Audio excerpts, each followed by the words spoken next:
All right, welcome back to the deep dive. We're just going to jump right into it today. Let's do it. We're looking at a story that centers on a really specific, almost, I don't know, a haunting fear held by one of the wealthiest people on the planet. And it's not the fear of going broke. No, definitely not. If anything, it's the exact opposite. We're talking about Bill Gates. Right. And apparently there are 3 specific words that he is absolutely terrified of having associated with him after he dies. And it's not he lost it all or something like that. No. The 3 words are, he died rich. Which, when you say it out loud, just feels like a total contradiction. I mean, Bill Gates is rich. He's the archetype. Exactly. But that's what we're going to unpack today. We're looking at this fascinating article called Bill Gates Never Wants Anyone to Say These 3 Words About Him, Neither Do I. And this goes way beyond just, a billionaire moving numbers around for a tax break. Oh, yeah. This is about a fundamental shift in how we think about legacy. It really is. We're going to get into the how, and his pledge to give away 99% of his fortune by 2045. But I think more importantly, the why. The why is everything here. Because to understand this deadline he set for himself, you have to understand the philosophical engine that's really driving it. And that engine isn't new. It's built on the ideas of Warren Buffett and, well, going even further back, Andrew Carnegi. The heavy hitters. The Titans. So we're going to look at how their worldviews really shaped Gates and why current events involving the Department of Government Efficiency, or DOGE, have suddenly accelerated his whole timeline. And then we're going to turn the mirror on you, on us. Exactly. Because the core question here isn't just for billionaires. It's for anyone who's, planning for their future. Right. Do you want to die rich? I mean, that's a question that changes how you live today, no matter what's in your bank account. So let's start with the big news. The headline is the timeline. We've known for a long time that Gates plans to give his money away. The giving pledge has been around for years. Yeah, that's not new. But he's put a date on it now. He has. He's announced that he plans to complete the whole process, giving away 99% of his wealth by 2045. 2045, that's what, roughly 20 years from now? In the world of massive philanthropy, that is a sprint. I mean, you have to understand, usually these huge foundations are set up to exist in perpetuity. Yeah, forever, right. Yeah, they invest the principal and just give away the interest, or a tiny percentage each year, so the foundation literally lives forever. Gates is doing the complete opposite. He's doing a spend down. A spend down. He wants the money out the door, working.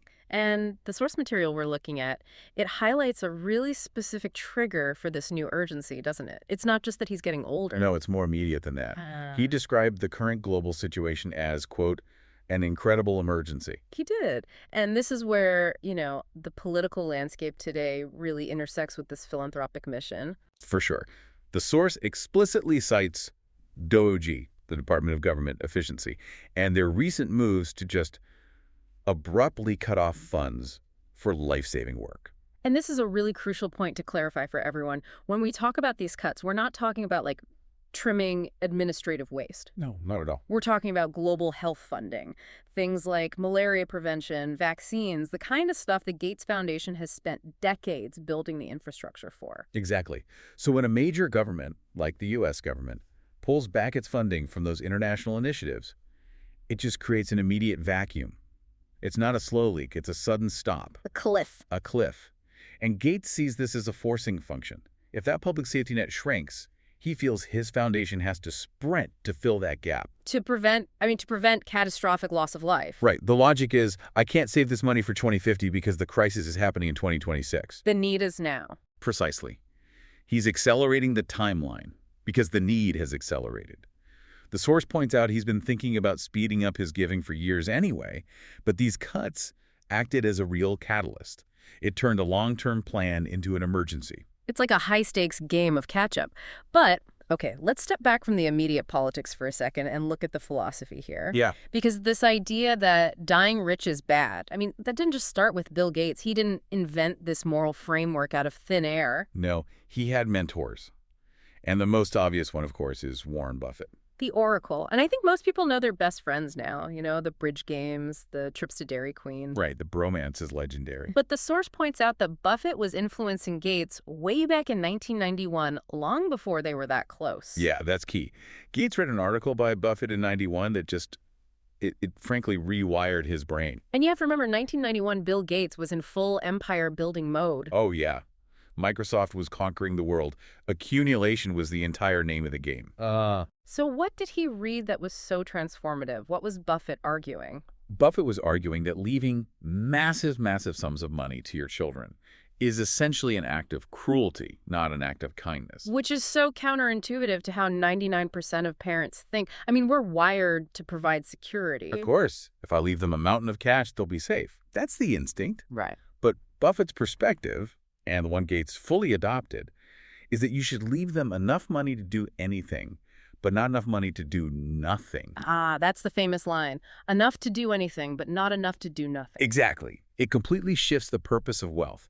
If wealth removes all challenge, it removes drive, it removes purpose. So for Gates, reading that article was the moment he started, as he put it, thinking in a generous way. It shifted his goal from just how high can I get the score to how effectively can I distribute the points before the game is over. Okay, so if Buffett provided the modern context, we have to go back to the 19th century for the the moral imperative. We have to talk about Andrew Carnegie. You really can't discuss modern philanthropy without bringing up Carnegie. The Gospel of Wealth. Published in 1889. It is the blueprint. Yeah. And it is not a gentle suggestion either. Carnegie was, ruthless in business, and he was just as ruthless in his philosophy on giving. And the source quotes that one specific line that Gates says just haunts him. The man who dies thus rich dies disgraced.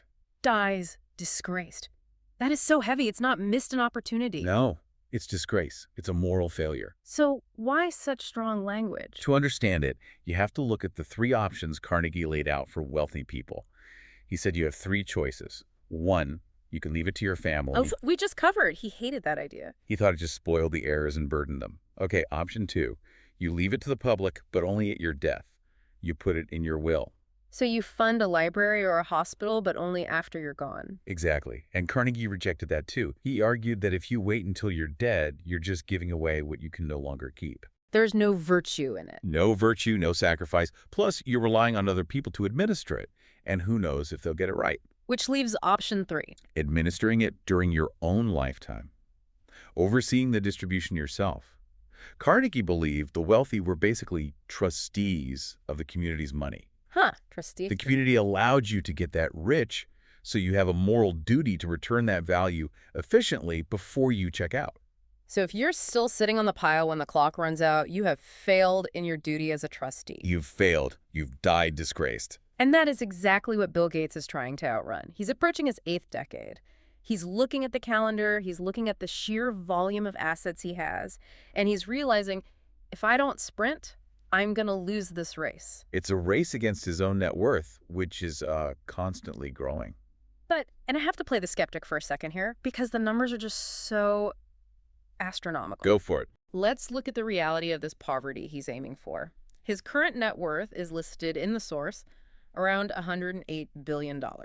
Give or take a few billion, depending on the day, yeah. So if he succeeds, if he actually gives away 99% of that, he's left with 1%. Which is $1.08 billion.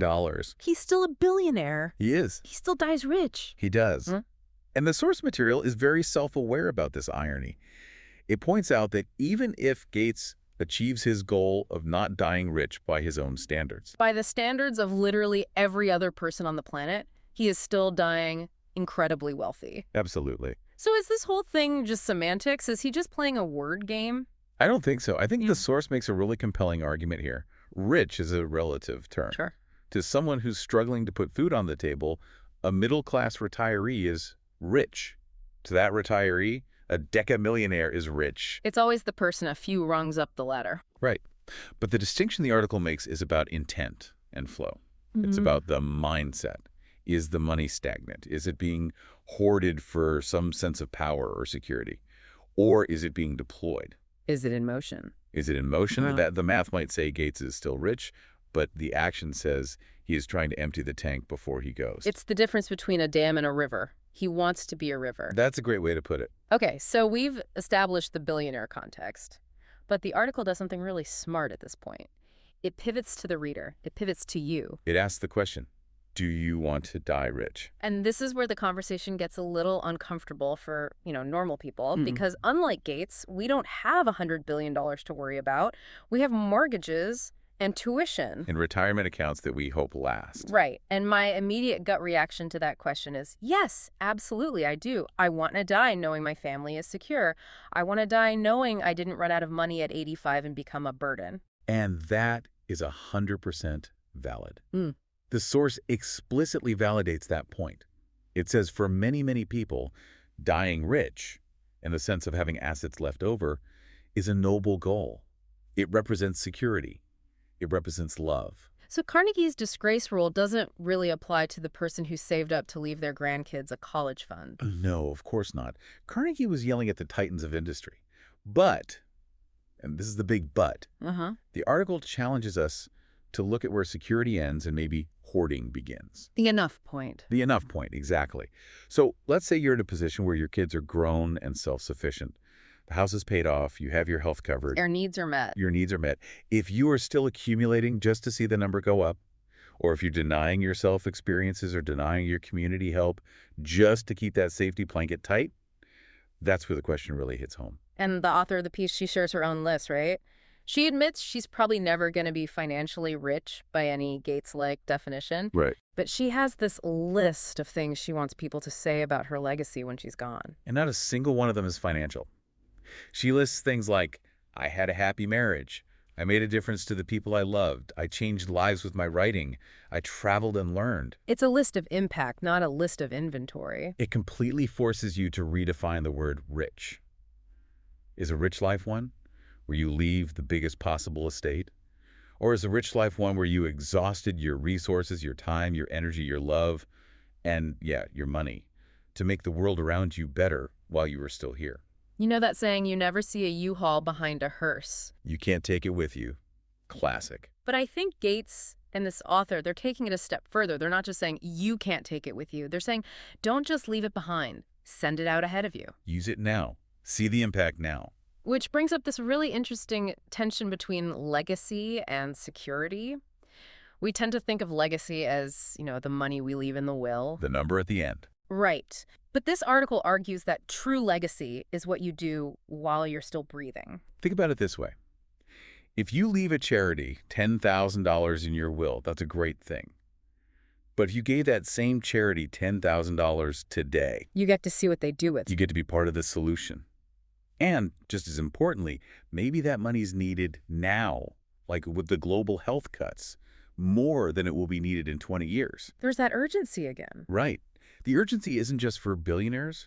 The world has problems now. Your community has needs now. Your family, your friends, they have needs now.